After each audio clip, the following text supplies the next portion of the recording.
All right, we're on. Ready, Phil? We're on in 5, 4. When the clock struck 6, it meant one thing for Ron Burgundy and his news team. Go time.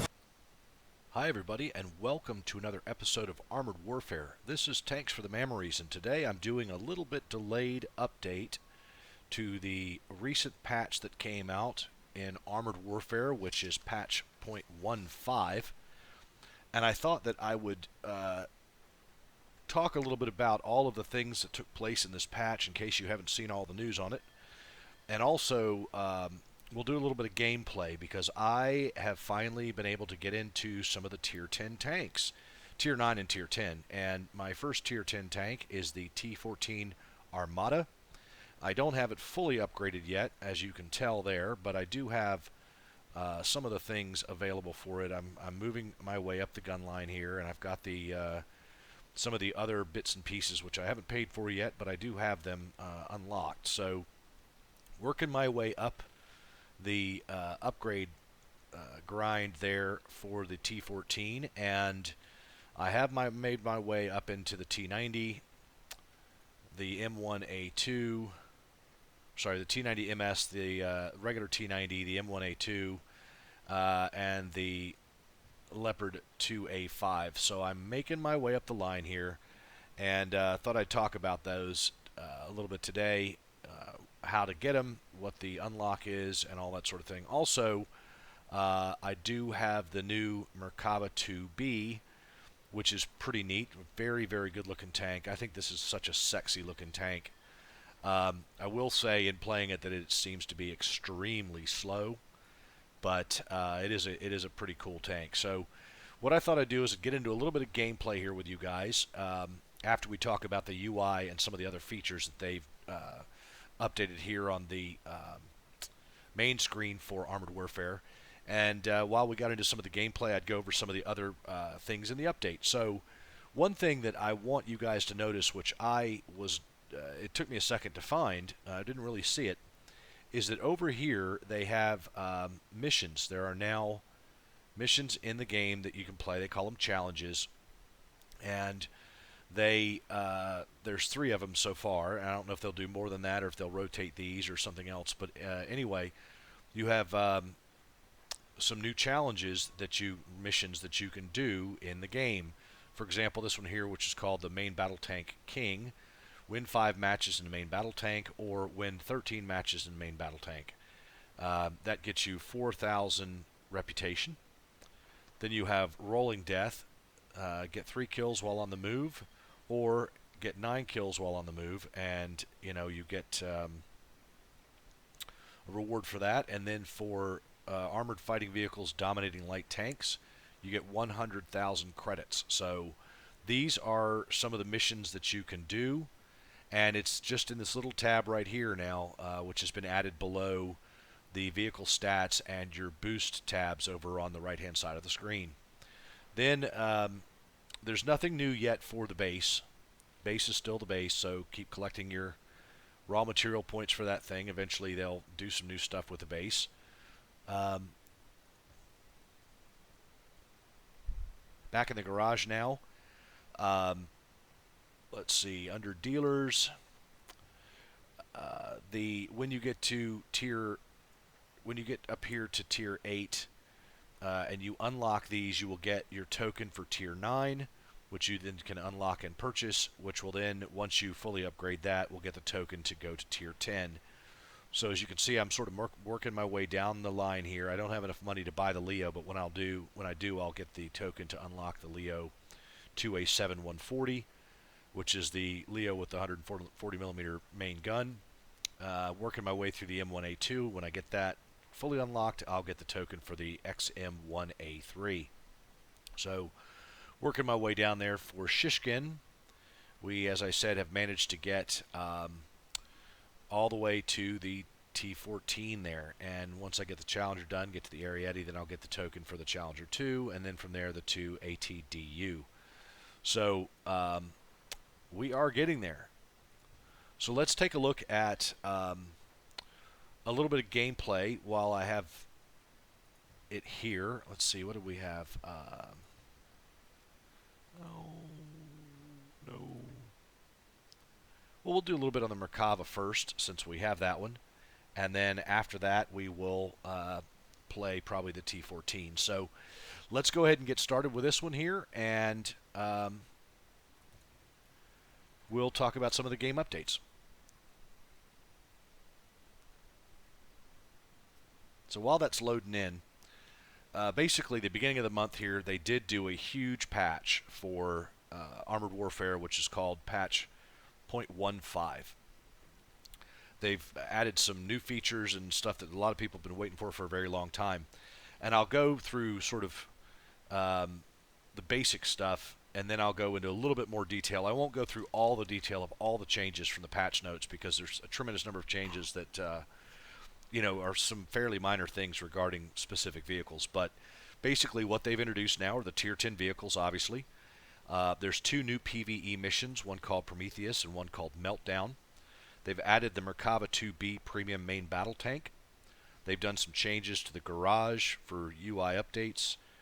They've made changes to the APS and anti-tank guided missile systems.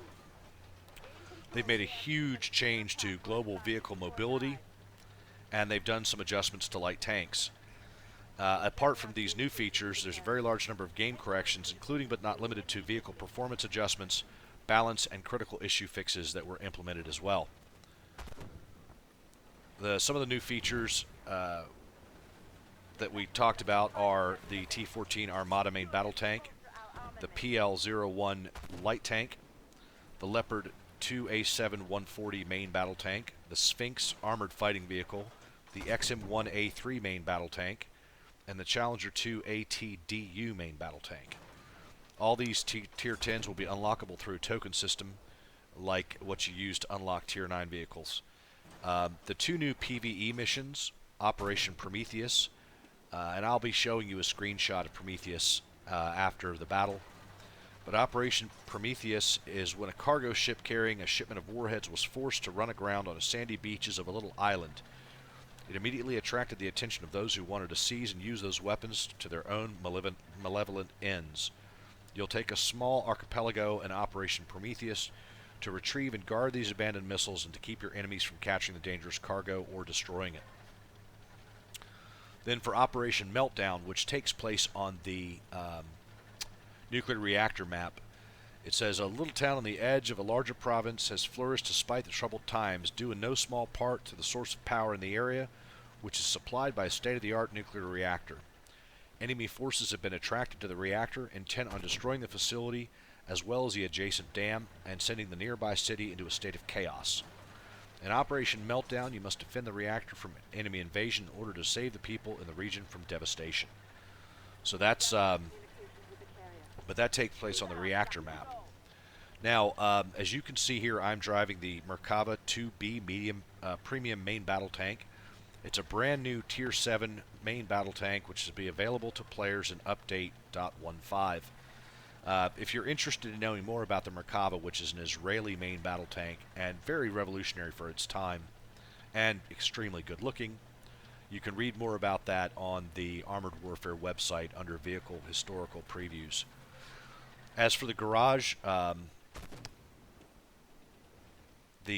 UI has received a visual upgrade and now features an improved ammo loadout, consumable and retrofit windows designed to make it easier to outfit your vehicles.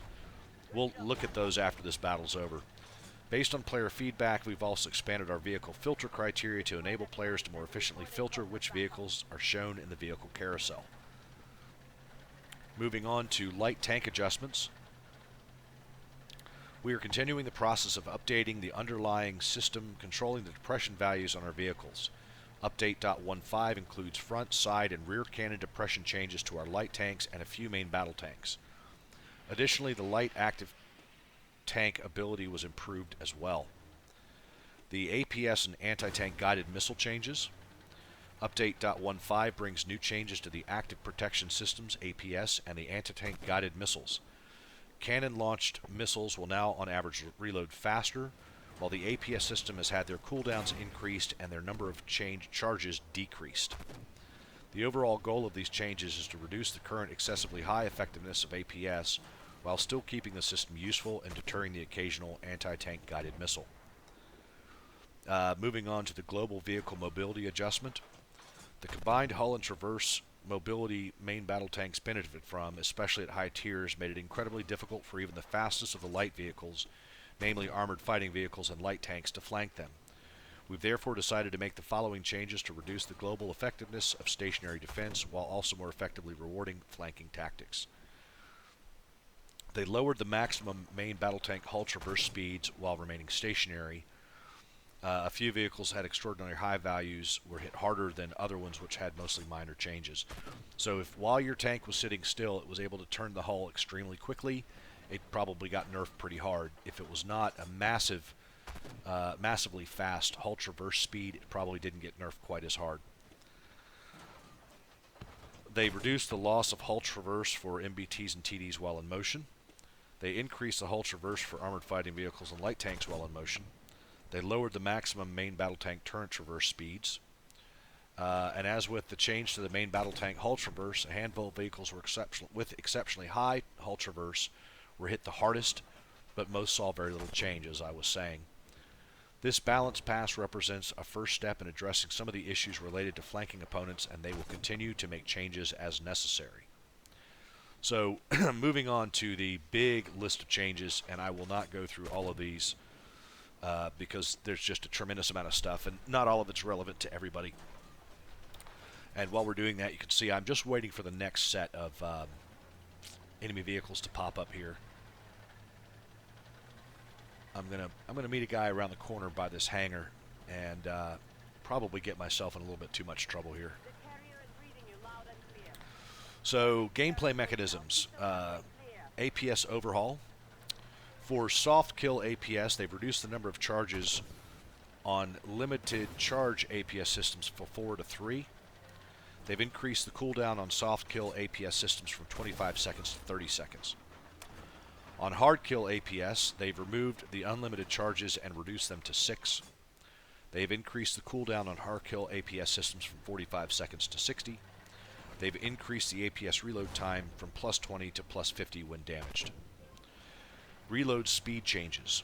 In previous versions of Armored Warfare, many of our upgrades improved reload speed. The overwhelming majority of these have been changed to rate of fire increases. There are 3 main reasons for this. Whoops, let me get to where you guys can see what I'm shooting at. Reload speed upgrades stacked in such a way that adding more of them provided continuously higher efficiency. For example, a 50% reload time improvement pre-patch actually translated into a 100% damage per minute increase. Post-patch, a 50% rate of fire increase translates into a 50% damage per minute increase. Reload speed benefits were unintuitive. It was hard for players to understand the exact benefit they were getting out of an individual reload system speed upgrade, since it was variable based on how many reload speed upgrades you already had as a player, which makes sense. The new rate of fire bonuses are both better balanced and easier to understand. I know this guy's around this corner somewhere. And there's Bagel Panzer. I do some really bad shots in this game. Let's see here. Basically, whatever the percentage of rate of fire improvement is, it directly translates to that amount of DPM on a vehicle gains. This also holds true for autocannons, as it is directly increasing the rate at which you fire projectiles rather than reducing the salvo reload time. More information about this is going to be published in the future, so when I find out more about it, I'll let you guys know. Oops, this is where I'm going to get smoked here in a second.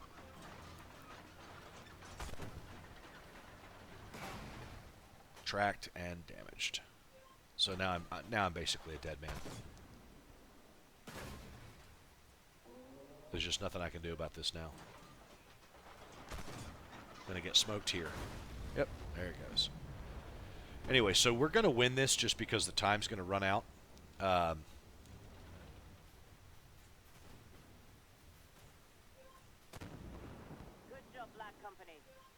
So, anyway, we're going to take a minute to show some of the map pictures that I talked about from before. And talk a little bit. I'll show you a little bit about the user interface changes in the garage here, and then we'll get into another battle and keep going through some of the other stats and changes that they've made in patch 0.15. So stick around, folks. Again, so the images here are of the new map Prometheus and of Meltdown. So you'll be able to see those. And then, I don't know why this keeps popping up now.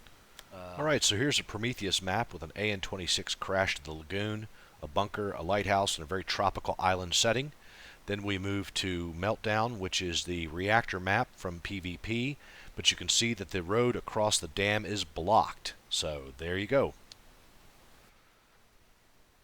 And then here we are with the changes to the user interface. So this is when you want to add ammunition now, when you want to add anything to a vehicle, it gives you the overview like it always did. It shows you what customizations you've made to the vehicle right now. So the different camouflage patterns you have, the base coats, and whatever emblems you've put on there. Then above that it has the crew listings. And then before, just like before, it had the different ammunitions you have loaded on board, your consumables, what retrofits you're using, and eventually they're going to have insignias. So you will eventually have the opportunity to put insignias on the vehicle. When you auto resupply, when you click that, the circle starts moving. So you can see the arrows begin to move in a circle there. So that just lets you know that you have the auto supply enabled. Commander is the same as it was before. Crew, pretty much the same as it was before. Ammo is changed. So now, when you have a bunch of different varieties of ammunition, they will all appear in this column here, and you can scroll back and forth between the different ones. If you want to get rid of something, you can just drag it down, and now you have more slots for different types of ammunition. So you can carry a huge loadout, obviously up to the number of rounds that you're able to carry, but you can actually carry more than you were able to previously from the standpoint of mixing the types of shells together. In consumables, again, it's slightly easier, cleaner look here. You just drop them into, you just pull them up here and you drop them into the slots that you want to have them in. Retrofits, again, same thing. They're broken down into what you have available for the vehicle based on both whether it is unlocked and if you have enough money for it. So, for example, let's take a look at this. So here we are, and we'll go to the upgrades for the Armada. Whoops, sorry. We'll go to start with crew. So again, overview, commander, crew, ammo, and so you can see I actually have all of my slots here filled up with different types of ammunition. I've got my discarding sabot round. I have a little bit of high explosive, 3 rounds of high explosive. I got some heat shells, just a few rounds of heat shells, and then I'm carrying 2 different types of guided missiles. So if I wanted to get rid of any of those, I would just drag them down there, and they would come out of the inventory on the vehicle. And then here you can see all of them are stacked up here, so that's the way that works. Consumables, again, just grab it and drag it. Retrofits. So right now, you can see that I have, this is still locked, this is still locked, and this is still locked because I haven't earned enough credit or reputation to unlock these retrofits on the vehicle. However, I do have one slot open here, which is the universal. Now, in each category, there are the different things that I could put into that slot. However, because I do not have enough credits right now for any of them, they are all blacked out. And that would change, for example, on, I think it's this one here. Let's go here. Come on.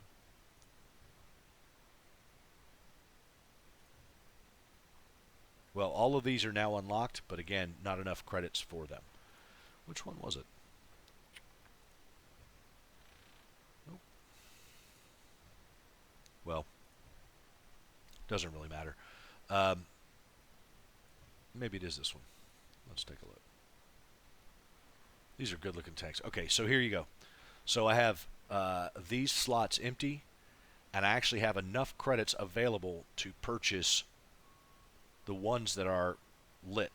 If it's not highlighted, I don't either have it unlocked, I don't have the slot for it unlocked, or I don't have enough cash for it. Those are the three reasons why this would not be lit. So it makes it a little bit easier for you guys now to see what you're putting on your tank and the categories for it, which is pretty cool. Then down here it gives you the value of what the loadout is. So for my consumables, I've got 30,000 credits in consumables on the vehicle, and that's how it goes. So the first page, commander page, crew page are all about the same, but they changed the ammo, consumables, and retrofits pages. So anyway, I think it looks pretty good. It is certainly easier and more intuitive to use. Again, you have the reminder that your consumables are either on auto resupply or not down there by seeing the circling arrows. And that's about it for that. So let's go ahead and move on into another match, and we will continue going on with the updates for what happened in this big patch here. So let's see if we can find... Nope.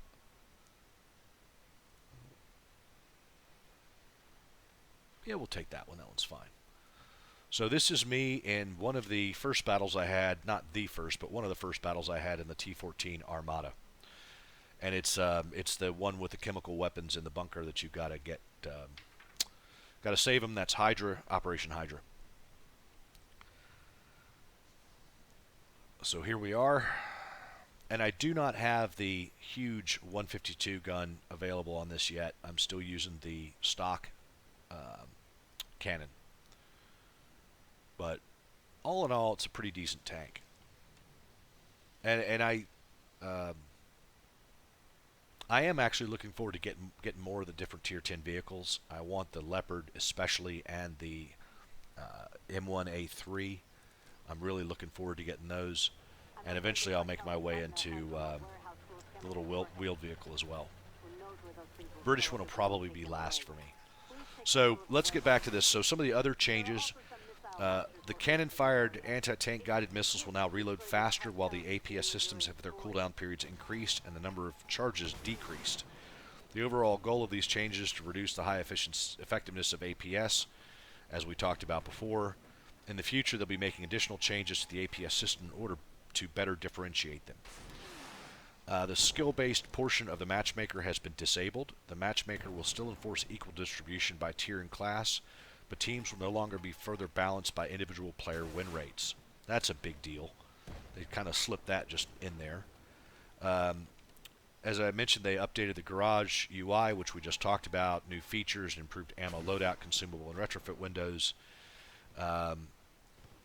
You can also now choose to show only vehicles from specific dealers, first win of the day bonus, battle-hardened vehicles, proven status vehicles, and more. These are the different filters.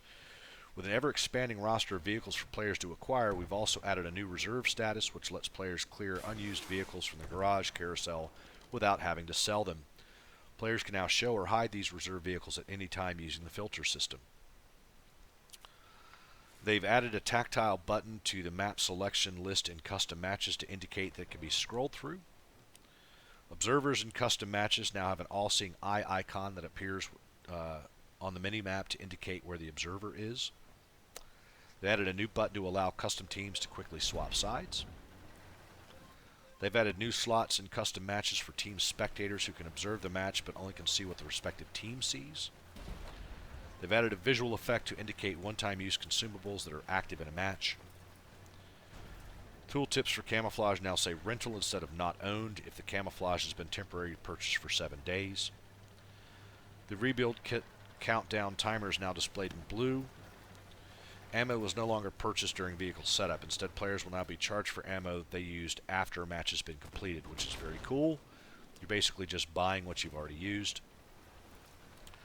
For light tanks, the light tank ability changes, very important. Light tank ability ECU override has had its cooldown reduced from 60 seconds to 45 seconds. They've also increased the duration of the ECU override from 5 seconds to 8 seconds. And light tanks no longer lose speed turning while the ability is active. They have also done a health increase to high-tier armored fighting vehicles. At higher tiers from 7 to 10, armored fighting vehicles have had a harder time surviving due to the increased alpha damage accuracy and mobility available to main battle tanks. They're making some hit point changes right now to get things moving in the right direction, and they'll take larger steps to address this problem, as well as the overall jumps in power at this tier range in the future. They've also done an overhaul on the Abbott. They've removed the Tier 3 Abbott and replaced it with another variant at Tier 4 in order to ensure it can more consistently enter a PvP match against other artillery. Players who already own the Tier 3 variant will retain the vehicle and be given the Tier 4 as well. There's a whole bunch of hit point changes, which I'm not going to really get into. Everything from the BMD 4 through the Challengers and Chieftains, the Crab, Leopard 1, Leopard 2. And then they did a bunch of work, guys, on the elevation and depression stats for vehicle main guns. For example, the Leopard 1A5 has got a depression increase on the front to negative 10 degrees, and they've reduced the rear cannon elevation from 2 degrees to 1. So it's things like that. The M1134 ammo capacity was increased from 30 to 50. This should help prevent problems with it running out of ammunition easily in PvE. The M60A2 Starship has an increased reload speed on its anti-tank guided missile from 14.29 seconds to 15.24 seconds. The MBT-70 had an increased anti-tank guided missile reload time from 13.3 to 15.2. The Ramka 99 got more hit points. The RDF light tank got an increased cannon depression. The T-72A got a decreased ATGM reload time from 12.12 to 10.08. The Warrior got increased hit points from 1980 to 2155. So anyway, there's been a number of changes. I didn't go through near all of them, and if you're interested, go to the Armored Warfare site and look up the details on patch 1.5, and you can find the whole list of changes there. If I didn't read out a specific vehicle that you guys like, it's not intentional. It's going to take a long time to go through all those. Now, moving on.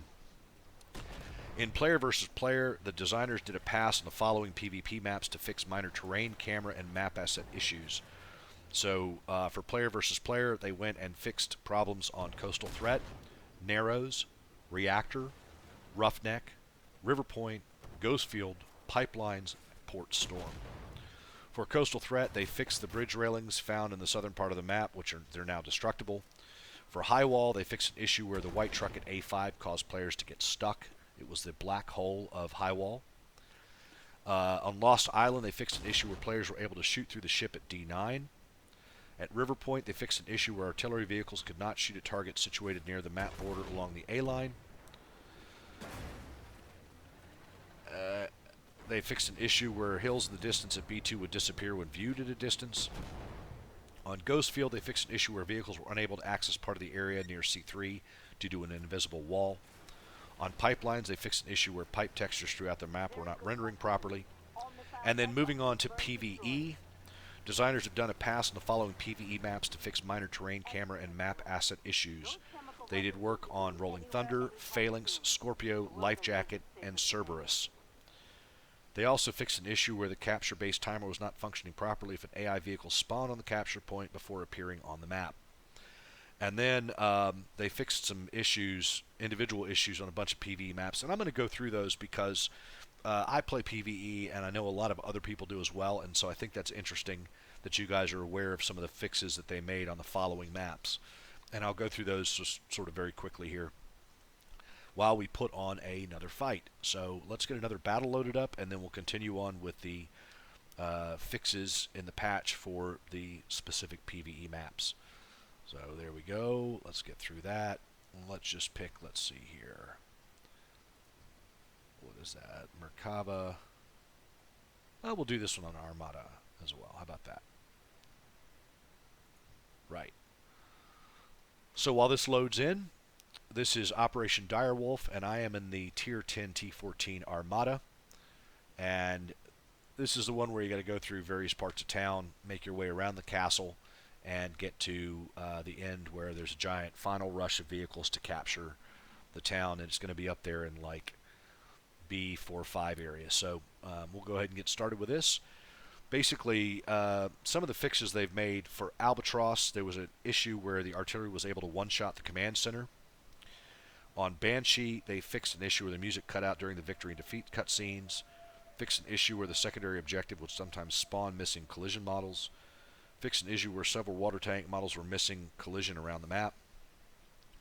Fixed an issue where the map border and collision box... Are we starting or what? There we go. Were not properly aligned. For Cerberus, designers have performed an optimization pass on this map. They fixed an issue where the secondary objective mine shipments did not appear. I've run into that before. They fixed an issue where truck props on the map were missing destroyed states. They fixed an issue where the map border would disappear when driving next to it. Am I going to hit him? Yeah, look at that. Fixed an issue where AI artillery vehicles could spawn on top of other destroyed AI vehicles. On Direwolf, they fixed an issue where missile and building props were missing destroyed states. On Frostbite, they fixed an issue where the initial subtitles for the mission did not match the voiceover. Fixed an issue where certain building structure collision did not line up with the model. Fixed an issue where vehicle impact decals would flicker. On Ghost Hunter, they fixed an issue where players were able to get stuck under the secondary objective in cell D1. For Harbinger, they fixed an issue where the minimap did not accurately reflect the map boundaries. On Rolling Thunder, they fixed an issue where players could get stuck at location D6 between buildings and map debris. Fixed an issue where the large green supply trucks throughout the map were missing collision. Fixed where destroyed bus props were missing collision. Fixed where the secondary objective voiceover was overlapping. And fixed an issue where players were able to access certain parts of the map not intended. For Sapphire, they fixed an issue where artillery vehicles could complete secondary objectives without them first being spotted. Fixed an issue where secondary objectives were never mentioned in the mission briefing. On Snakebite, they fixed an issue where the minimap was not corresponding to map borders. They fixed an issue where the victory music played twice before the return to the garage. On Spearhead, they fixed an issue where audio would cut out during the victory screen. Oops, sorry. On Tsunami, they fixed an issue where primary objectives were not being displayed during the mission countdown. Wildfire, they fixed an issue where secondary objective helicopters were spawning invisible. Frostbite, they fixed an issue where the mission would display defeat even when the players had achieved victory. I had that one happen to me on Frostbite as well. Some general changes. They fixed an issue where a vehicle destroyed by a critical hit when not spotted would still appear with its turret attached to the hull. They fixed an issue where a vehicle's turret appeared to shake while the vehicle was moving. Fixed an issue where after getting ticked by the anti-AFK system, a player could still then rejoin the match. They fixed an issue where achievement vehicle destroyer was not working properly. Fixed an issue where the maximum gun depression for certain vehicles varied between the first and third person camera views. Yeah, I've had that happen. For user interface in Garage, they fixed an issue where the hit details and commendations were not disappearing during match in banner. Fixed an issue in the settings menu where players were unable to change the resolution during a replay. Fixed an issue in the crew menu where percentages for leadership skill were displayed with one extra decimal. Fixed an issue where equipping the upgraded transmission retrofit was not reflected in the vehicle stats panel.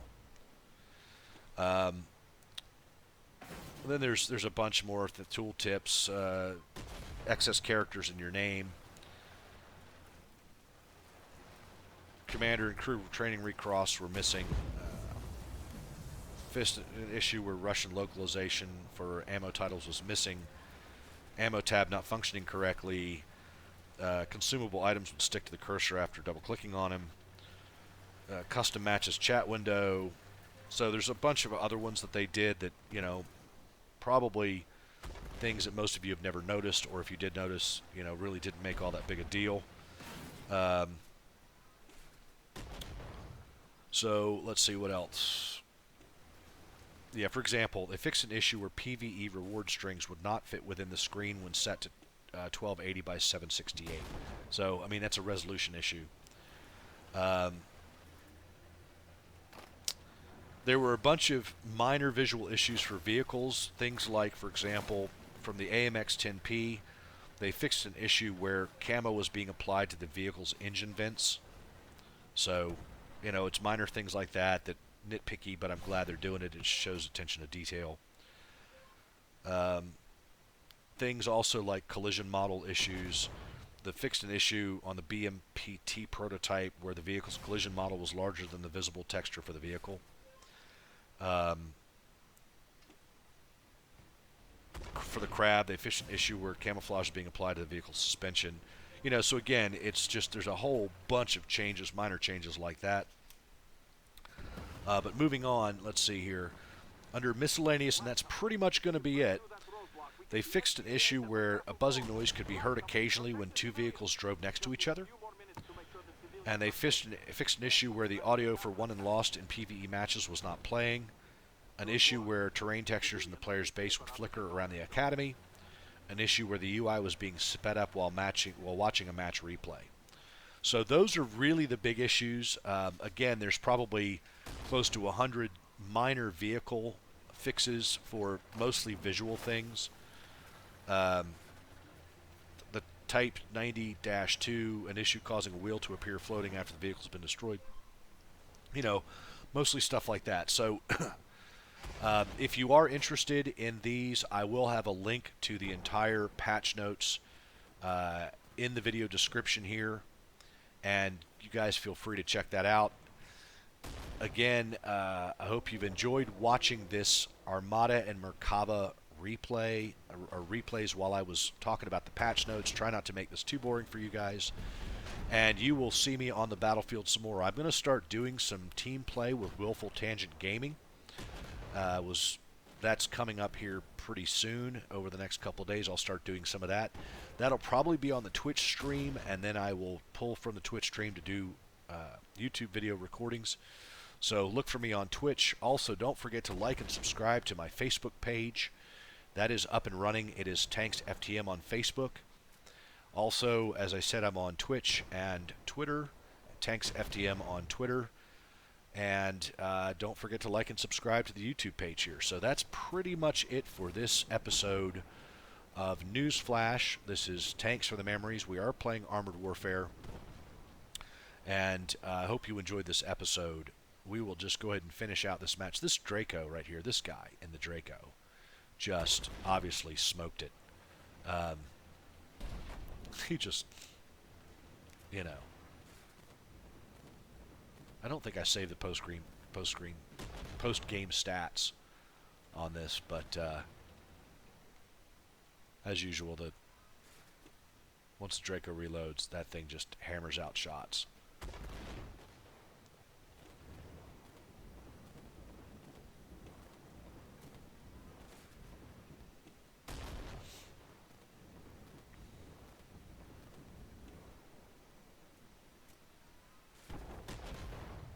Well, that was a good hit for me. Right. All right, everybody. So that is it. Again, I have some photographs here from the different new maps that they have, and I'll put up some pictures of the new vehicles as well, so you can see the Merkava, the XM1A3, the T14 Armada, and that's about it. So thanks for watching, everybody. I do appreciate it. Please don't forget to like and subscribe for more videos. This is Tanks for the Mammeries, and we are signing off from Armored Warfare. Alright, so as promised, this is the Merkava 2B, one of the new Tier 7 premiums. Then we have the XM1A3 with reactive armor. And we have the PLO-1 light tank at Tier 10. So thanks for watching, guys. This has been a Armored Warfare News Flash, patch 0.15 with Tier 10 vehicles. This is Tanks for the Mammeries, saying so long, and thanks for watching.